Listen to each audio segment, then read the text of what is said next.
All right. And we are live. Welcome everybody in. Welcome. Hopefully everybody can hear me. Hopefully everybody can get in here all right. Hopefully everybody's doing good this fine week. It has been 3 days, I believe, since our last live stream. I'm just posting my live on Twitter, and then we'll go ahead and get started. All right. Just waiting for everybody to get in here. We got somebody in here from Berlin already. That's pretty awesome. Welcome in. As usual, we're just kind of chilling, hanging out, waiting for everybody to get in here. I usually start it right around 300 viewers, right when we get up to around 300 viewers. Just give everybody a couple minutes to get in here before we start getting into the important information. Phoenix, Arizona. God, it sucks there. It's hot. Sorry that you're in Phoenix, Arizona right now. That's like 8 hours from me, and yeah, that sucks. I spent a lot of time in Phoenix. North Africa, Tanzania. That's freaking awesome too. Cork, Ireland. Beautiful place. I want to go back to Ireland so bad. I love it there, as well as Scotland. That's where my family's from, is Scotland, on my dad's side at least. Houston, Germany, Portugal, Finland, New England. This is awesome, man. Moscow, Belgium. I've always wanted to go to Belgium. I've always wanted to go to Belgium. Never been able to make it. Berlin, Germany. It's bad. Nottinghamshire. This is like the most English town ever. India, South Carolina. All right, guys. Welcome everybody from around the world. This is episode number 77 of Kalibrated Live.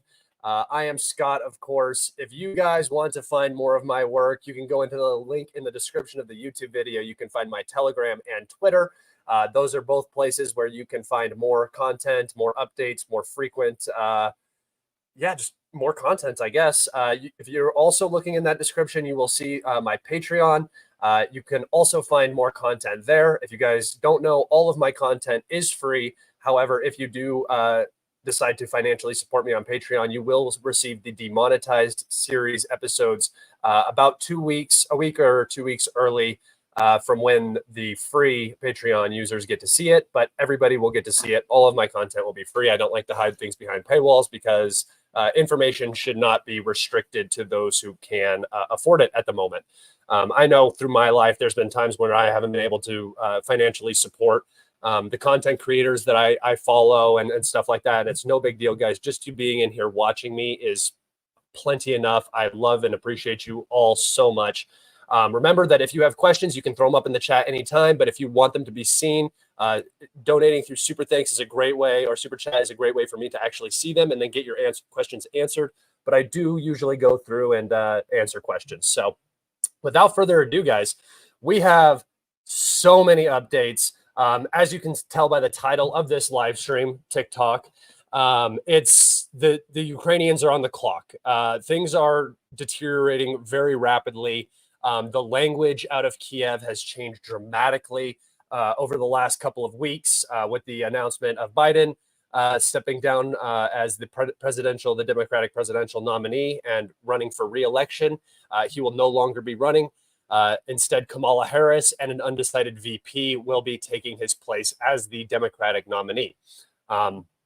We're also going to get into that because I think that's probably one of the most un-American things that is currently happening right now. So we're going to get into all of that a little later. But first and foremost, we always start off with the map updates. So let me go ahead and take you over there. And then I actually am going to, this is going to take a little bit longer because I'm going to go through some very specific updates. So just for the Vovchansk region, there was an update that the Ukrainians have been pushed out of Hilbok here. back down into this urban area. I have not updated the Vovchansk front. I don't regularly update it because I think it's so fluid and the amount of gray zone is quite unknown here. So I don't regularly update it, but I am going to push back the Russian lines here because there was a update that had come out showing that the Ukrainians had positions much higher up in these forest plantations. So I'm just going to do a small map adjustment here. Not really a Ukrainian advance, just a gray zone that ended up being geolocated under Ukrainian control.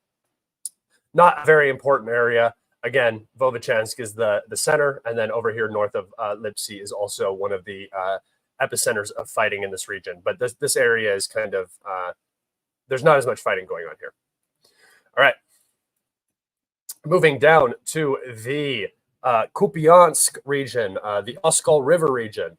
We have some pretty large Russian advances. You can see that the Russians have advanced out of Tbivka here and Klizivka along this highway. Remember that this highway is one of the only paved roads through the region. On this side of the Oskol, you can see that there are almost no roads throughout this entire region. This highway is of vital importance, and it leads directly to Kupyansk, and it keeps this whole little area right here supplied. So as the Russians begin to apply more pressure up this road and come closer and closer to Petrovpalivka, the Ukrainians in this area are going to have a much, much more difficult time defending. You can see down here that the Russians have also advanced south of Tbivka, north of Peshane, through the some of the tree lines here. Not a major advance, but significant because of the topography of the region, which we will go and look at in just a second. Gotta love that topography. And again, another Russian advance to the west of Peshane, which now brings the Russians within about 6 kilometers of the Oskol River. This is going to put the Ukrainian defenders in the region into a very difficult position. It's going to be very, very hard to maintain positions across the Oskol once the Russians are able to cut it and dissect it into different little salients. Supply and logistics on this side of the Oskol are already incredibly difficult, and it's only going to get worse as the Russians progress along the high ground right here. Because remember, the river is always going to be in a valley. That's where rivers lie. They follow the low ground. So the high ground is on this side of the river here and this side of the river here. And the Russians are now penetrating onto that high ground. Once they have the high ground controlled, the Ukrainians are not going to be able to hold positions on this side of the Oskol. They will be forced to retreat. And then the defensive line should end up looking something like, why is that not working? Okay, hold on, I'm going to refresh my map because for some reason, oh, there we go.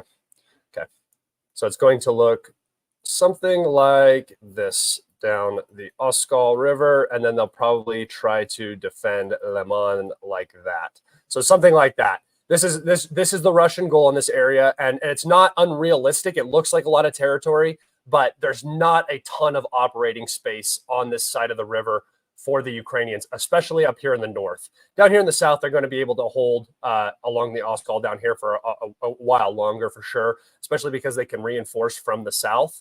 But up in this area, it's going to be much, much, much more difficult for the Ukrainians to maintain these positions. All right, I'm going to take us over to just a map so I can kind of show you what the Russian plan in this area should be. Let's see here. Okay, let's go here and right here. Boom. Okay, so here we can see the, let's zoom in a little bit here so you guys can see better. All right, so here we can see the front as it lies currently. I'm going to use yellow for Russian advances so you guys can see it. Red is kind of hard to see sometimes on the map. So first and foremost, you have constant pressure from Senkivka down towards Kupyansk. this area is incredibly difficult for the Ukrainians to maintain. I'm just going to make sure that it looks okay on the screen. All right, you guys can see that, right? It looks pretty good. This is the first time I think I've done editing on here, so if somebody could just throw up in the chat that it looks okay, I'll keep going here. But so constant pressure down from Sinkivka. However, this area is very easily defended by the Ukrainians just because of how close staging is in Kupyansk and Petropavlivka here. So the Russians are constantly fixing Ukrainian units here, but the advances in this region are very slow. The Ukrainians have a very easy time bringing manpower up here to prevent a Russian advance. Over here, you can see where the Russians are actually advancing because of the weakened Ukrainian manpower. And the goal for the Russians right now should be to continue pressing up this highway and get as close as possible to Kupyansk, eliminating this entire defensive area for the Ukrainians, and then allowing a lot more pressure on Kupyansk itself, as well as pressing down here towards Kolystentinivka, and then working up the road here and down the road here simultaneously. Remember that the high ground, which I will show you guys in just a minute, and I will do that in green, lies somewhere along this sort of line right here. Once that high ground falls to the Russians, and you can see that the Russians are basically there already, these towns are just going to be under direct and constant Russian fire. It's going to make holding this side of the Oskol very, very difficult. And my initial suggestion to the AFU in this area would be retreat over the Oskol. Get back, set up a defensive line behind the Oskol River. Stop bleeding manpower like you are in the north, because as we're going to get into it today, you guys are going to see that Ukraine is having significant manpower shortages. They're failing rotations across the board. The reason why the Russians are making advances like this are because the Ukrainians do not have the means to respond. For the last 2 years, we've watched the Ukrainian army have the proper ability to respond to basically any Russian penetration, breakthrough, bog it down, slow it down, use manpower, what I would consider wasting manpower, but utilizing manpower in a way that forces the Russians to stop progress and then return to sort of their attrition style war. We are not seeing that anymore. The Ukrainians are now failing to hold defensive positions that they've easily held for over 2 years, and it is going to just get worse and worse and snowball. Hence the whole TikTok title here. The Ukrainians are running out of time. All right. Back over to the map, guys. That was just the Kupyansk area. That wasn't even the whole map. This is like a minor area of updates kind of for today. So it should be a rather interesting one. All right, down here into New York and Toretsk, we have 2 pretty large advances by the Russian armed forces. First, on the Toretsk salient here, we can see that the Russians have captured this open field area up against these residential high-rise buildings. Basically, this is the last line of defense for the Ukrainians before the Russians enter the city of Toretsk proper. You can kind of see this road right here and this dirt area up against this industrial mound or Terikon is the dividing line between Zalizny and Toretsk. So the Russians are now on the border of entering into Toretsk proper, which means that the Battle of Toretsk will begin.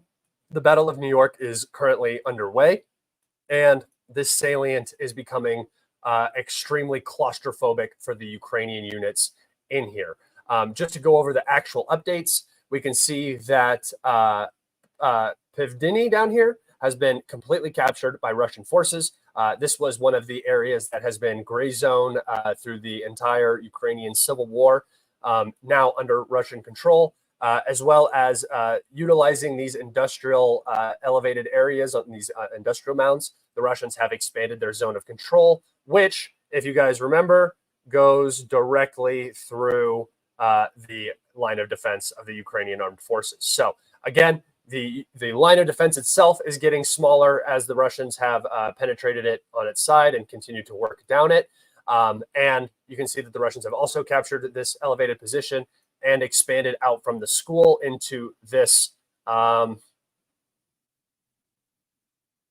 don't know what this would be. This larger facility here, and have captured it. The important aspect of these advances now is that the Russians are now within rifle range of this industrial mound, this Terikon. I will take us over to the topographical map. I also have to take us over to the topographical map for the Kupyansk region. I think you guys have already seen it, but I'll still show you just so you guys know what I'm talking about. But this high ground right here is of vital importance for the Ukrainian armed forces. If this falls, the Russians are going to have an elevated position looking down into Toretsk. So not very good for the Ukrainians in this region. And then over here as well, with these advances, the Ukrainian positions near this industrial mound, the Battle of Toretsk is really going to be a battle of industrial mounds, basically, because the city is just spotted with them. It's a mining town. So once the Russians capture this Terikon and this Terikon here, the operations into Toretsk will begin in earnest. And Toretsk is a very, very interesting town. Lots of high-rise buildings, lots of industrial areas, lots of elevated positions. So it's going to be a very dynamic and very complex battle. I'm wondering how it's going to play out now that Ukraine is suffering incredibly from manpower issues, manpower shortages and stuff like that. But we will see. I think it's going to be quicker and more dynamic than the previous battles we've seen in cities. Okay, now moving down to New York, we can see that the Russians have again advanced, this time actually moving up to this sort of creek bed here. It's not labeled as a river, so I think it's just a creek. Again, that runs down here. It's sort of a little bit of a dividing line, a geographical barrier. But the Russians have pushed up, expanding their flanks on the side here and over here into New York. The Ukrainians are desperately trying to hold this because once New York falls, the ability for the Russians to break out into either direction up into Petrivka and Leonidivka is going to incredibly worsen the defensive posture of the Ukrainian armed forces in Toretsk. If the Russians can move up through here and get on the flanks of Toretsk, it's going to make holding areas like this much more difficult. And once the Russians have a presence in the city, it's going to be impossible to get the Russians out of the city. So the Ukrainians are desperately trying to hold this line right here for as long as they possibly can, because once the Russians get past, this is actually kind of wrong. Let me see. Let me do this real fast. The Ukrainians are desperately trying to hold the line like this, because if the Russians get through New York, they're going to be able to just apply pressure directly to the southern flank of Toretsk, and with all the pressure from the east and then potentially pressure from the north as well, Toretsk could fall very rapidly. And I do think that this is going to be the primary focus for the remainder of the Russian summer offensive, I guess you could call it. I don't think we've really seen an earnest offensive in any area, but just the continued slow grind and push that the Russians have been doing the entire war. It's just now the Ukrainians aren't able to deal with it in any sense of the word. So they're losing a lot larger chunks of land every time I get on here to do a live stream. It's funny because on Twitter, a lot of people still cope. There's a lot of the NAFO cope that's still like, oh, the Russians captured a couple fields. Congratulations. Like I see that every single time I post an update. And I'm like, there's dozens of square kilometers being captured in just this salient. There is so much progress towards Pokrovsk and Mihrad. There is progress down here in Krasnohorivka, outside of Hihorivka, Novelske. There's progress across the board. So this weird cope that, the Russians are only capturing small fields. I mean, it's very goofy, and I know you guys understand it, but I like to talk about it because it's also very, very disrespectful to all of the AFU who are dying, and it's very funny to see pro-Ukrainians just dismissing the areas that hundreds of Ukrainians have died defending as strategically unimportant, or just a field, or not a big deal, or a pile of rubble, or this, that, or the other. If it was just a pile of rubble and it had no inherent value, the Ukrainians wouldn't be defending it like they do. So, right. Yeah. Who does give a fuck about NAFO? Nobody. But they talk a lot, and they're a vocal minority, so you kind of have to talk about the things they say sometimes, at least to disprove them. Okay, I'm going to take us over to another map that I have screenshotted, just so I can show you guys the, let's see here.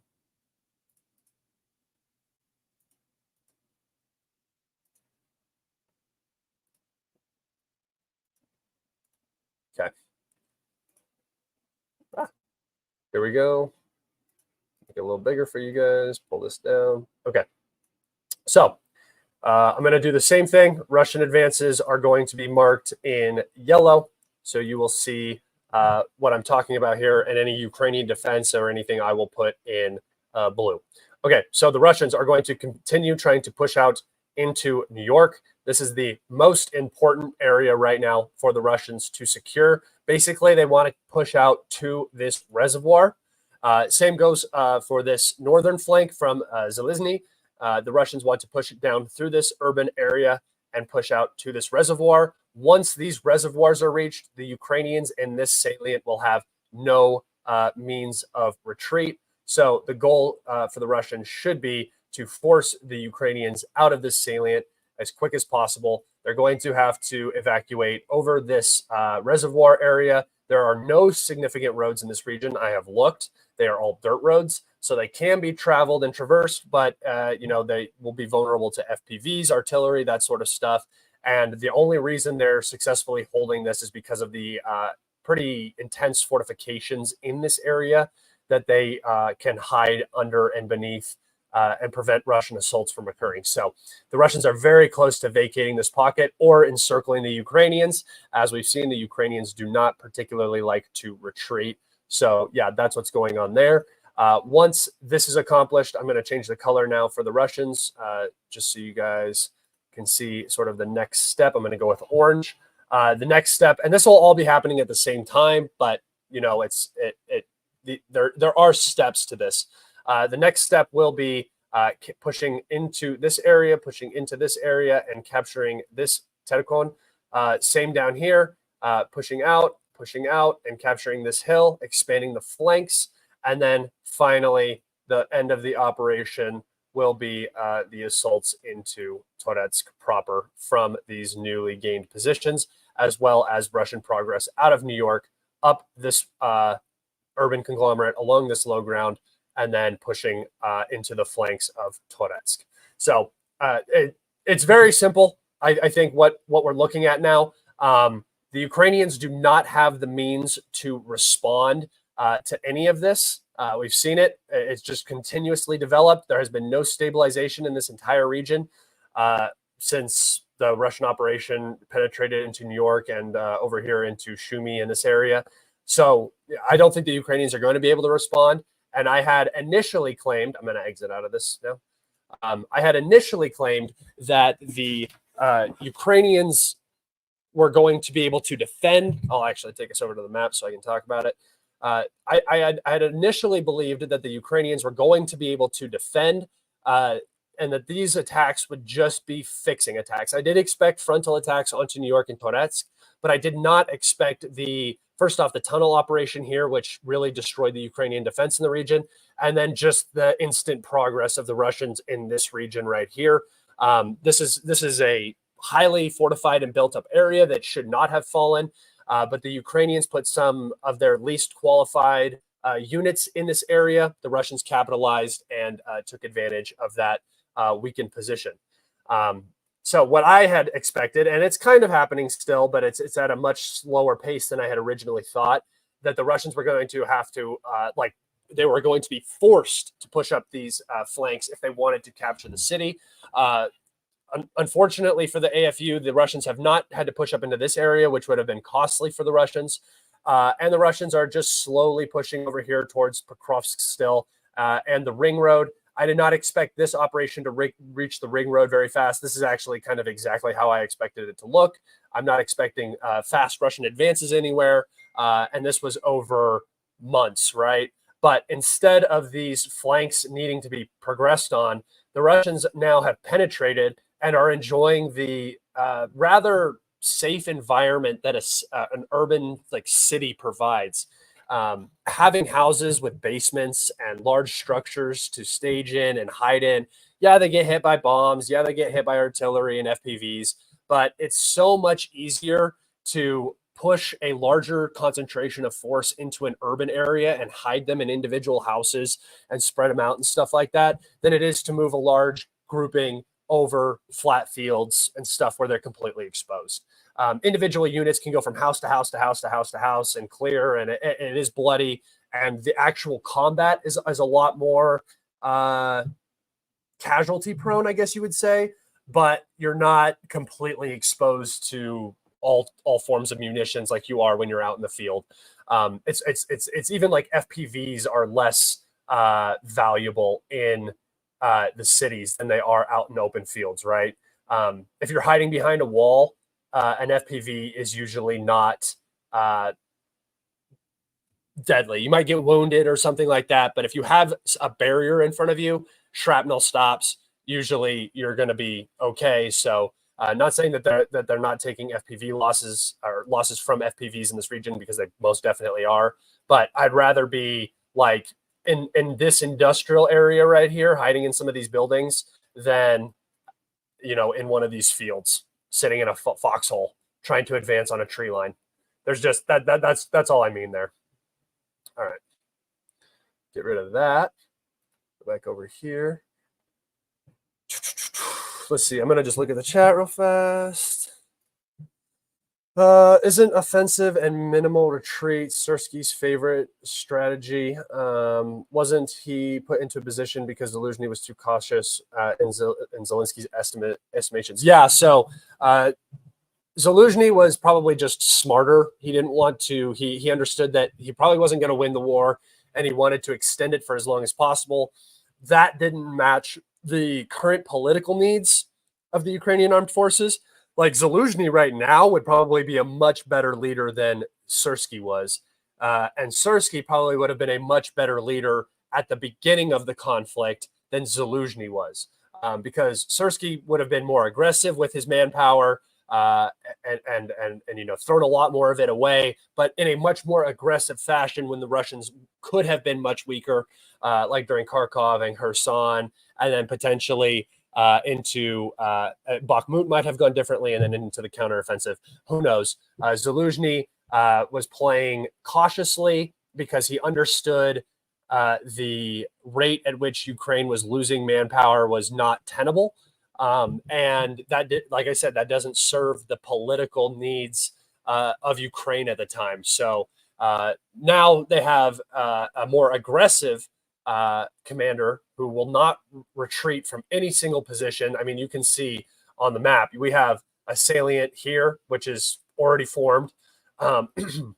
We have an active encirclement happening in a defense fortification of the Ukrainian armed forces here, reportedly. It's not confirmed. Absolutely, there's the Ukrainians could have retreated, but again, another salient where the Ukrainians possibly are down here. This is just a salient at this point with the river boundary or the reservoir boundary right here.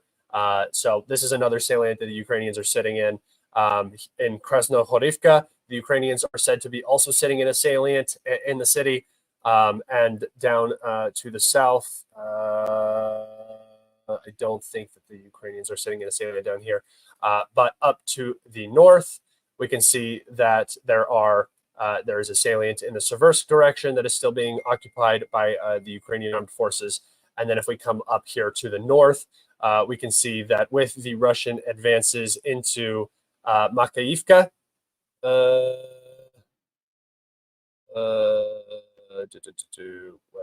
was it? Oh, right here. The Russian advances into Makayivka have created another salient on the Zhibyets River here, which the Ukrainians are desperately trying to hold. So you're talking about like maybe one up here, maybe one down here, 2, 3, 4, 5, 6, 7 active salients or 8 active salients for the Ukrainian armed forces. It's really, really difficult to deal with. And it's not, you just don't want to get caught like that, especially when you're already dealing with manpower issues. All right. Now that we are done with New York and Toretsk, I will take us over to the Pokrovsk direction. Actually, yeah, no, I think I've showed the topography of this enough. This whole area is on the low ground, and really the only areas that are of vital importance are these elevated terracones. So pretty easy to understand what's going on here. Down on the Pokrovsk front, which it is now definitely the Pokrovsk front. I count Pokrovsk and Mikharad as Mirhorod as basically the same town. They're basically connected. I mean, one just runs into the other. So this is just one large urban area for me. Much like Toretsk is actually like 8 different cities. It's Toretsk, Druzhba, Pivnichi, Zelizny, obviously New York down here, and then Petrivka and Leondrivka it's all one big urban area, right? If they all basically connect to each other, I consider it to be sort of a one city. That's what Pokrovsk and Mihrad are. And the Russians are now much closer to Mihrad than they are to Avdiivka. So we can see here that at any given point, they're about 10 miles from Mihrad. And then to Avdiivka, we are looking at 21-ish miles to the edge of Avdiivka. So definitely now closer to Mihrad and Pokrovsk than they are to Avdiivka, which in my book means that the front now changes from the Avdiivka front to the Pokrovsk front. All right. I also updated my map and got rid of the Avdiivka front. I had the Avdiivka front just because it was one of the only areas that changes were occurring, and I wanted to change the colors of it and stuff. But now it has just joined the northern Donetsk front here. All right, in terms of individual changes, we have a Russian advance outside of Lozuvatsky. Some of these names are very difficult in this region. The further west we start going, the worse they get too. So just bear with me. Timofivka. The Russians are now very, very close within one tree line of this small settlement. Again, this is important because it brings the Russians incredibly close to the ring road and actually puts them on a paved road, which is, again, very, very important. And that runs directly to the ring road on the highway. Again, the highway is the beginning of that pincer movement that I talked about, cutting off logistics and communications from Konstantinivka to Pokrovsk. The alternative route is much longer and runs way up behind into Kramatorsk and then down into Konstantinivka. They can probably utilize roads like this. Yeah, they can utilize roads like this. But again, when you start minimalizing the Ukrainian logistic opportunities and narrowing the roads and the paths that the Ukrainians can take to get logistics somewhere, you start bottlenecking. And when you start bottlenecking logistics, your strikes, your ISR, everything can be focused on a smaller area and have much, much greater impact on the overall battlefield than if you have 30 different roads that the Ukrainians can choose from to bring logistics in.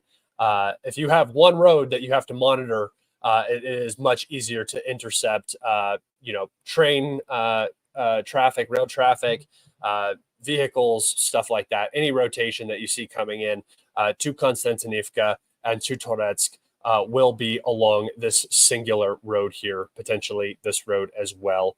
So very, the situation, especially in the New York Toretsk salient, is going to become much more difficult. And it's why when you talk about the presentation, or the 4 presentation slides I have here, it's why pushing out into Stopochki is going to be so vital. It is on the high ground, and once Stopochki is secured, the Russians will be able to control this intersection basically with fire control, and that will make running logistics into Toretsk and New York next to impossible. So yeah, things are moving quick, guys, and you can see how the entire board is moving, and it's very interesting. All right, back down here. So the Ukrainians are rumored to have, they do have a fortification in this area right here. And with the obvious encirclement ensuing, reports have come out that the Ukrainians have retreated to Ivanivka. However, there are some reports that the units are trapped and encircled in this area. All right, more Russian progress along the railway from Pokrovsk, which the Russians pronounce progress. The G and H are switched. There's also claims that the Russians have entered Vovoche, capturing this field right here. The claims come from the Ukrainians, who have said that the Russians have entered Vovoche from the north and from the east. Okay. Down here to Novoselivka, Persia, the Russians have completely captured the village now and are looking to close out the battle on the eastern bank of the Vovocha River. So, guys, a lot of progress here, and a lot of it is coming on the back of failed rotations by the Ukrainian armed forces. So the Ukrainian armed forces are having an incredibly difficult time rotating properly. Their rotations, if they are to get interrupted by some sort of Russian strike, there's not usually a backup rotation unit. So if a rotation gets screwed up, the Russians have a gap that they can choose to try to penetrate and then create success off the back of it. It's happening more and more frequently, and particularly in this Pokrovsk section, where the 47th Mechanized Brigade is basically out of men now. We're seeing reports from Ukrainian sources, which I'm going to show you in a little bit on my Twitter. They are complaining very, very loud. They're saying that the units that are being brought in to support the 47th Mechanized Brigade are just garbage. They have no training. They have no discipline. They're costing the 47th Mechanized Brigade more casualties just in them being there. The rotations are failing. Yeah, so the situation is not good. And this is one of the areas that is vital for the Ukrainians to defend, and they're just not able to defend it the way that they want to. The Russians are progressing quick, and it's just going to continue. I want to go over to the topographical map real fast. And I know you guys have seen it plenty of times, but I like to show it. I think it is very helpful.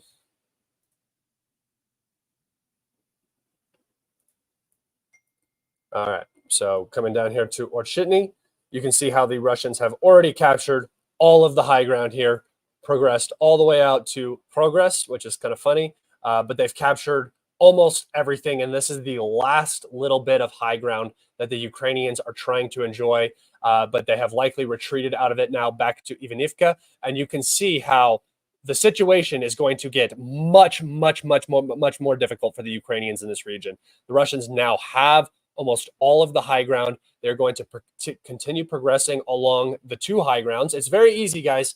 You don't have to be a genius to figure out where the Russians are going. They're going to go south along the railway, and they're going to go north up to the ring road. Look at where the high grounds are. Just follow the high grounds. Right here, high ground, and then down here, high ground.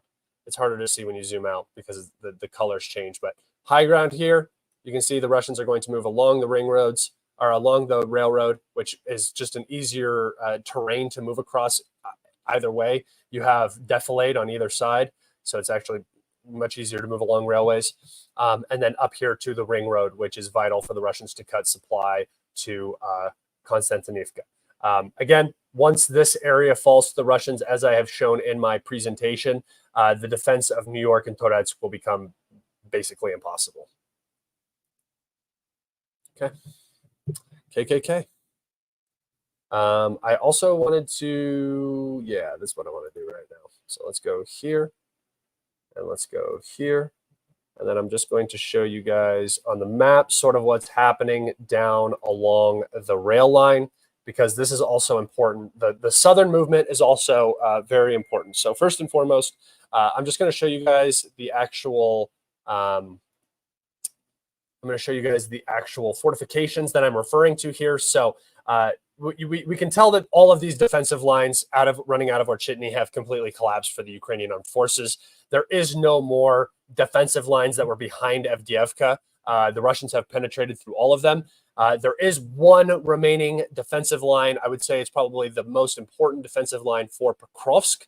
It's not necessarily a line behind Avdiivka now. It's the first line to Pokrovsk, and that is along this Vovocha River, which the Russians are now across up to the north and pushing up to in the south. Again, Karlivka is going to be vital for the Russians to capture in this battle. However, this progress up here in progress, which is again kind of funny, is going to be crippling for the Ukrainians. And I'm going to take you over and show you in just a second, but I just wanted to show you some of the fortifications that the Russians are going to be looking to deal with as they come up against the Vovocha River. So we scroll down here, we can see a very large fortification, and these fortifications may also be expanded and have underground areas and could extend all the way along these tree lines. They do extend through this tree line, you can see. But I don't know if they extend all the way over here. It's kind of unknown, and you don't know because the Ukrainians have shovels, right? They could be digging trench lines through the last 6 months that you just don't know about. So it's difficult to say. But we have this fortification, which is exactly on the opposite bank of Novoselivka Persha. So the Russians are incredibly close to this already. This might, in fact, be in the gray zone just with how close the Russians are. I don't know. We have this large fortification down here, again, massive in terms of a fortified area. This is pretty big and well established. And then further south, we have more fortifications all along the Vovocha River. So a very heavily fortified location right here. But when we go over to the map that I wanted to show you, we can see that yellow again. Okay, so we can see that the Russians are planning to progress down the railroad, right? Get into the staging area for all of this fortifications here. Once this is captured or pressure is being applied, logistics into this region is going to get much, much more difficult. The Ukrainians do have this logistics line here from Orlivka down to Mykolivka to Novoselivka. I'm sorry, these town names are pretty wild. And up here. So they will have this option. But again, all the Russians are going to have to do is progress out slightly to the south and apply pressure here. That logistics line becomes impossible. This front sort of collapses. And part of the reason why I say Karlivka is so important down in the south is because the Russians also have, or the Ukrainians have this E50 highway where they can deliver supplies and then potentially bring them up through this way. But it's going to be much, much more difficult as the Russians approach this little barrier and gain fire control over the remaining roads that lead into these fortifications. So again, the loss of Orchitny over here and the progression of the Russians along the railroad across the Vovocha River up here is a very, very, very bad omen for the Ukrainians in this region. And this whole area could collapse very quick. And then on the back of that, there's not much behind it left. So it's a difficult situation all around for everybody. I'm going to head back over to the map because we have only a few more updates. Down here in Novelske, this little pocket, the Russians have just made a slight improvement through the tree lines. Not a big deal. Again, this is one of the last remaining areas, along with New York, of fortifications that were built before the war. You can see right here, they scar the tree line and stuff. The whole tree line has fortifications in it. So another difficult fortified area that could collapse in short order due to Russian progress in Novelske and Russian progress in Krasnohorivka, where another salient is looking like it is forming, which will force a Ukrainian withdrawal behind the Voza River and back into this rear area of Krasnohorivka. The Battle of Krasnohorivka is basically over, boys. Just so you guys know. The Russians are going to progress up here, cut this off. Once this section of the city falls, then they're going to move up and flank this fortified area. This entire field will collapse, and then the Russians are going to be poised on this next set of urban settlements here, which is going to be very difficult for the Ukrainians because if Kharkov gets pressured, this has become a instrumental staging and logistics hub for the Ukrainian armed forces in the entire southern direction. And we can see that the Russians are already progressed 1/4 of the way through Maximiliankivka. The names, boys, the names. All right. If you guys want to ask questions, go ahead and get it in. Bro said KKK. White nationalist confirmed. Yeah, I got called a white nationalist yesterday, and I posted a bunch of stuff about white replacement theory, and nobody could provide a single example of me being a white nationalist. I don't even really know what a white nationalist is. Does that just mean you believe in like a white nation, like a white nation state? Does that even exist? Or is it like a hypothetical country that people want? Like, is that the whole idea? White nationalism? I don't know. It's kind of a weird combination of words. If you guys want to go ahead and get questions in, though, I will be looking. Hi, Scott. I really don't understand at which moment you can tell an army is lacking manpower. Like, yes, the Russians are advancing, but it isn't huge advances. Can you enlighten me? Okay, so first off, these are huge advances. Like seeing this over a 3-day period, seeing the Russians progress in 1, 2, 3, 4, 5, 6 areas of the map, capturing multiple strong points of the Ukrainian armed forces, and it's not huge compared to like say World War II. You know, even though that there were battles for like Kharkov and stuff like that for months on end, it's not the same scale, right? There aren't millions of men running around, so the amount of territory you capture with a breakthrough is not going to be as significant, and the posture of the Ukrainian armed forces is not one that you would see from other armies throughout history where they will retreat and save manpower for time or anything like that, pull out of bad areas. No, the Ukrainians stick and fight for every little inch. So every single little bit of progress you see from the Russians is very bloody for the Ukrainians and significant because it means that they're expending their manpower on that. The way you can see manpower lacking is just by the general sort of flow of the battle. Previously, when the Ukrainians were not experiencing manpower issues, they were able to hold the Russians across the board. The Russians made minor advances here and there, very bloody for both sides when anybody advanced. And at the end of it all, you know, the Ukrainians were able to stabilize. We have not been able to see that same level of stability from the Ukrainians at all. They haven't been able to prevent Russian advances for any significant amount of time on any of these fronts. Every time I come on here, I'm telling you guys that the Russians are advancing here and here. I will tell you, as somebody who has covered this war for 2.5 years, this is the fastest we've seen the Russians move since February of 2022. And that was a completely different battle that was being fought at that time period, right? With completely different force differential and a completely different objective in mind. Higher casualties at the cost of applying a lot of political pressure to Kiev. Now we're watching an actual battle of attrition take place. And the fact that the Russians are now progressing kilometers a day, every day on multiple areas of the front is a very strong indicator of Ukrainian manpower shortages. But just outside of that, let me take us over to my Twitter, and I will show you where I get a lot of this information regarding things like manpower issues and stuff like that, okay? So I am going to run us over real quick to my thing,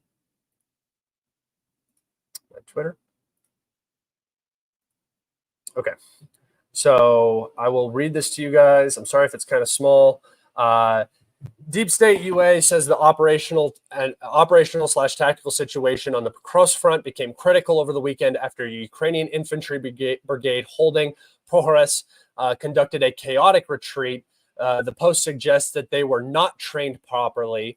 The 47th Mechanized Brigade responded but could not hold the town due to lack of infantry. So just right here, we have an omission by a Ukrainian source and by the 47th Mechanized Brigade that they have a lack of infantry. If you remember, the 47th Mechanized Brigade was supposed to be the top end brigade. They're the NATO trained. They have the best equipment. They have the Bradleys, Abrams, Leopards. They have everything that they need. And they are trying to defend this area as much as they can, but they've been attrited so heavily and have been in combat for so long, and their replacements are so poor that they're not able to hold this territory. And when they have to get rotated out and lower quality troops are brought in, they get rocked. And then, that's manpower issues. You can have a million men, right? But if they have no training and no ability to actually defend a location and properly wage battle against the professional Russian army, you have manpower issues. You could have 2 billion men, but if they get slaughtered like ants and they don't do what they're supposed to do, you have quality manpower issues, right? So this is just one statement. Now the pocket has been created north of the town, and the 1st and 3rd battalions from Ukraine's 31st Mechanized Brigade are at risk of encirclement, but they say there is no withdrawal order. So no opportunity to withdraw, even though you're experiencing manpower issues and you're facing an encirclement. That's poor leadership. That's what that is. And poor leadership leads to these manpower issues. Okay, moving down here, some more quotes and stuff. Colonel Skofarsky says drones will not overturn the fundamental principles of warfare. The primary role of artillery or infantry are undiminished. He says military operations still depend on combined arms, and other kinds of troops will continue to be just as important. Drones will serve as a complement to traditional forces, offering better reconnaissance and more precise strike capabilities at reduced risk to soldiers. So this is very good and all, but the omission here is that it will not replace the things that Ukraine desperately needs: aviation, air support, artillery, and manpower, right? Drones are cool, but they're not going to get the job done slowly, especially when you have Russian ISR taking out your drone teams at an incredibly high rate, as we saw today. And as you will see in my demonetized series. By the way, guys, the new demonetized video I will be recording right after this. It is going to be very long. There is a ton of footage that I have and a lot of talking points that I'm going to get into. So make sure you guys go sign up for that Patreon so you can get access to the free video that will come out when the new video is posted. And then if you wish to support me and gain early access, you can do so in that way. We have some questions here that I wanted to get into from some donations. Can U.S. do Desert Storm to Russia in 2024? Fuck no. It's a nuclear superpower. If you try to attack Russia, you're going to catch nuclear weapons. Same with Russia attacking the United States. Same with anybody attacking anybody when they have nukes. You do that, you're going to catch a nuke. How long will it take Russia to win this proxy war? I've always said 2026, guys. 2026. Hey, Scott, I know there will be no easy answer, but where do you see this war in a year? Also, what is your thought on the idea that UA will have to retreat beyond the Dnieper? I think that the Dnieper is going to be a perfect defensive line for both the Russians and the Ukrainians. It seems like the natural point at which the collapse will stop. Will the Russians end there? Just depends. Will the battle actually reach that point? I don't know. I am now under the impression that the language and the posture in Kiev has changed dramatically. I have some articles that I'm going to talk about, but for the longest time, I've said negotiations are just impossible. They're not going to happen unless regime change happens or unless something very significant happens where the Ukrainians basically have no choice and the Ukrainian regime is either facing annihilation, exile, or potentially the option to negotiate. And the language coming out of Kiev from Zelensky and from Kuleba right now is that of negotiations. They need to end the war soon, this, that, and the other. So I don't know where this war is going to be in a year. Militarily speaking, it does not look good for Ukraine. In a year's time, Ukraine will be probably defeated on the battlefield, and the Russians will just be cleaning up what they need to clean up, especially if Western support drops off. Germany's talking about having their support, and if Trump gets into office with J.D. Vance, their support for Ukraine is going to go into the toilet. Is there any confirmation about the situation in Vovchansk? A lot of conflicting reports. According to everything I've seen from the Vovchansk area, the Russians are advancing in the city and have almost pushed the Ukrainians out of a majority of the northern part of Vovchansk. The Ukrainians still maintain positions across the river, but the Ukrainians are losing territory in that region. They are still rotating fresh units up there, which is ridiculous to me that they're still wasting manpower in the Kharkov region in these fruitless counterattacks. And I'm going to get into a thing that talks about that actually in just a second. So let's see. Okay, here is an article. Some experts from Luke Herding, 1968, don't know who that is, interview with Colonel General Sersky, a journalist. Sersky admitted things were very difficult. When it comes to equipment, there is a ratio of 2-to-1 or 3-to-1 in their favor. So the Russians are experiencing a 3-to-1 advantage in tanks, artillery, that sort of stuff. And this is probably an understatement. The enemy has a significant advantage in forces and resources. So now we're seeing that open admission from General Sersky that the Ukrainians are undermanned and under-equipped. And here comes the cope.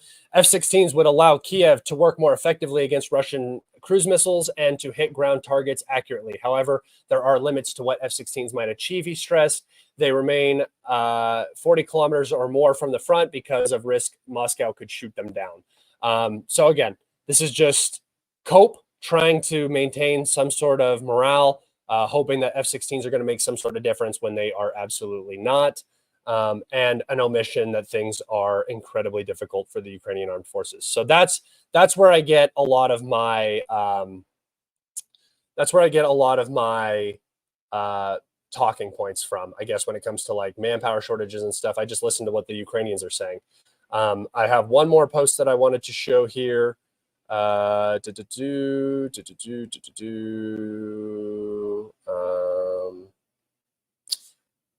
Shit, where did I post it?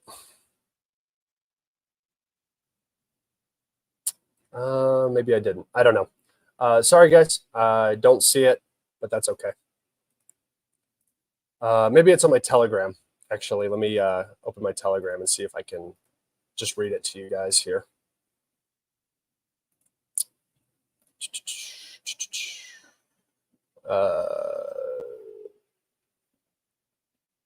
Okay, so this is a report from the 79th Mechanized Air Assault Brigade, who's currently defending Konstantinivka. Here, I'll take you over to the map. Currently defending Konstantinivka in the south, just north of Ugledar. And this is an important statement. So again, from the horse's mouth, from the Ukrainian units defending Konstantinivka, here's what's going on. They've been complaining a lot recently. Here we go. Cars with officers suddenly, immediately left for Konstantinivka for safer places. I hoped and waited that this was a chance for the officers to prove themselves and command not from the rear, but from the front. Never mind, the command post will be redeployed. 79th Air Assault Brigade. So the officers have left Konstantinivka, probably for one of these rear towns here, to control the units in the town as the battle begins for the town. There are also claims from the 79th Air Assault Brigade that the Russians have entered Konstantinivka and that the fighting has begun. Remember, this is one of the catalysts, one of the triggers along the 0532 for launching assaults on Vuhledar and starting an offensive in the southern direction. Very, very important. The 79th Air Assault Brigade has been getting romped, just like the 47th Mechanized Brigade has. They've been here defending Novomikhailivka and then Pereskiivka and now Konstantinivka for a very long time, and they are in a very difficult position.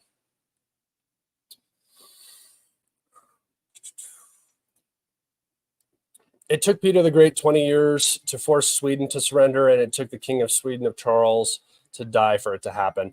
That's a different time, different conflict, different situation. We could see this battle go on for another year. I don't know. But right now, it doesn't look like the Ukrainians have the ability to maintain that. The economic situation, the demographic situation is just not in Ukraine's favor. All right. Enough of the map.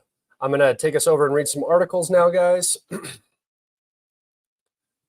So just to touch on this, in terms of how it relates to Ukraine, Biden's withdrawal from the U.S. presidential race spells a new uncertainty for Ukraine. And this is becoming a mainstream topic, and which likely means that it's definitely going to happen. Kiev, Ukraine. U.S. President Joe Biden's decision to end his campaign for re-election brings a new element of uncertainty to Ukraine, which is struggling to fend off Russian military advances, even as it worries about the future of American support. The prospect of victory for former President Donald Trump, the Republican contender, has long concerned Kiev, which fears he would choke off support and force Ukraine to sue for peace on terms that favor Russia. The Kremlin launched its full-scale invasion in early 2022, leading to more than 2 years of war. But while the Democrats hope Biden's decision to drop out and endorse Vice President Kamala Harris will inject energy into their campaign, it is unclear whether it makes Trump's defeat more likely. Officials in Moscow widely thought to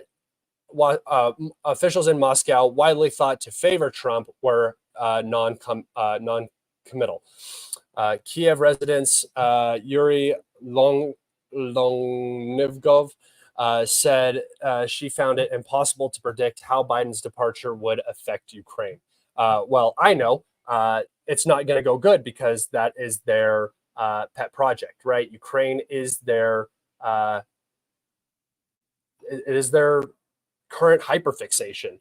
So as soon as the Biden administration gets out of there, if a Trump administration comes in, it's going to get much more difficult for Ukraine in terms of earning support and just the political outlook for Ukraine in the West. Have you played Arma Reforged?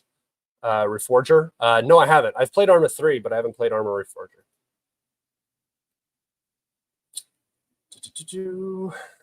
All right. On to the next. So here's just a little cope again. The Guardian, British news, always going to hit us with the cope. Here is an interview with Syrskyi. I know we will win, and how. Ukraine's top general on turning the tables against Russia. Ella Giggle, my guy. Exclusive Colonel General Syrskyi weighs Ukraine's recent setbacks, counterstrikes, and the changing face of Europe's biggest war since 1945. Got to make sure we get a Hitler reference in there. Sitting on a stack of ammunition crates at a secret military base, Colonel General Syrskyi was tight-lipped about when Ukraine will receive long-awaited delivery of F-16 fighter jets. The Dutch and other allies have said that they will arrive soon, this week, ? Or maybe August, ? I know, but I can't tell you about it, unfortunately, he said. Oh, super secret. So the cope here is that Ukraine is going to receive F-16s, and it's somehow going to change the shape of the battlefield. And here's that same quote that I just read to you about the equipment being in the favor of the Russians. So I don't know how F-16s are going to change that calculus, but it doesn't really seem like it's going to happen. So again, more cope from the Guardian. We have two pressing issues. The Ukrainians have stopped the transit of Russian oil through Ukraine, which has been happening for 2.5 years. Which is funny that the Ukrainians have been continuing to fund the Russian war machine through their own territory, because economically they rely on that transit fee to support their economy. But now we have Slovak's president threatening Ukraine over the suspension of oil transit. Hold on, let me get a drink of water. Slovakian President Peter Pellegrini sharply criticizes Ukraine over stopping the transit of oil produced by Lukoil, Russia's largest oil company, through the Druzhba pipeline, and threatens to respond to Kiev's actions. So Slovakia is now threatening to halt the energy that it provides to Ukraine because Ukraine has halted the cheap Russian energy that Slovakia needs. Blackmailing your allies is not the way of going about business. Again, this is why I think Zelensky and Ukraine are going to lose. And this does not just include Slovakia, but also Hungary, who is also threatening Ukraine after the sanctions. But this is actually a different story about Hungary. Hungary was stripped of its EU meeting over Ukraine's stance. So Hungary, who is acting as the president, the current president of the EU, has been stripped by the EU of its top meeting, which just goes to show that it's not really about democracy. It's not about actually leading. It's about following the narrative and following the objectives of the organization. The European Union's foreign policy chief, Joseph Borrell, has stripped Hungary of the right to host the next meeting of foreign and defense ministers over its stance on the war in Ukraine. It comes weeks after Hungary's assumed the rotating presidency of the Council of the European Union, a role in which it would normally host the event, and amid the anger over a meeting with Prime Minister Viktor Orban, Prime Minister Viktor Orban held with the Russian President Vladimir Putin in Moscow earlier this month. By the way, he met with Zelensky before he went and met with Putin, and then he went and met with Xi afterwards. So he's actually doing what it takes to achieve peace, but they don't really care. Good news, BlackRock and other Western multinationals just lost a bunch of money from reconstructing Ukraine's debts. Yes, that is true. The EU basically just pulled this top-level meeting that Hungary was supposed to host on behalf of the EU because he went and talked to Putin. That's the problem. Is the EU and the current bureaucracy will not allow actually elected leaders to go and do their job and achieve peace in Europe. They don't want peace; they want war. That's what the current administrations and leadership and elite want. They want war. Okay. Do I have any more? Yeah. So here's the reference I was making to Ukraine wanting peace talks. Ukraine presses China to help seek an end to the war with Russia. A visit by Foreign Minister of Ukraine to Guangzhou this week signals Kiev's desire to involve Beijing in peace talks that China has thus far largely snubbed. Yeah, because every time Ukraine wants to have peace talks, it's on Zelensky's peace plan, and that makes no sense for China or Russia, who is China's ally. Ukraine's top diplomat met with China's foreign minister on Wednesday in talks that signaled Kiev's increased willingness to pursue a diplomatic solution to the war in Ukraine with Russia and to have China play a more central role in the effort. I am convinced that a just peace in Ukraine is in China's strategic interest. No, it's not. Dmytro Kuleb said in a statement after a meeting with Wang Yi, the Chinese official in southern Chinese city of Guangzhou. China's role as a global force for peace is important.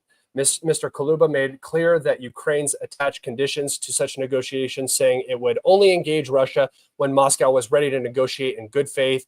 He added, no such readiness is currently observed on the Russian side.